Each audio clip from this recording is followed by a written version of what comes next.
All three of Wall Street's main indexes closed at record highs on Friday, with the Dow adding 1% to break 47,000 for the first time ever, the S&P 500 gaining more than 0.75%, and the Nasdaq climbing more than 1%.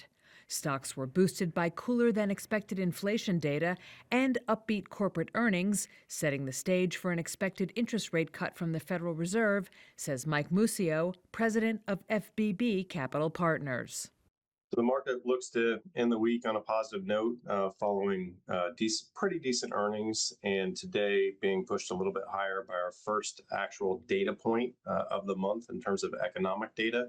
We got a CPI number that came in a little bit cooler than expected, though it's still 3%.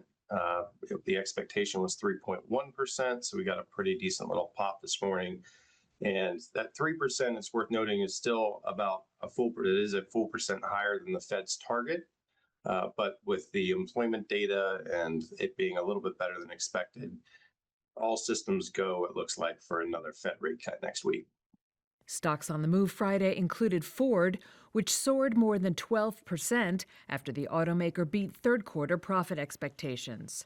Shares of crypto exchange Coinbase Global jumped nearly 10% after J.P. Morgan upgraded the stock to overweight from neutral.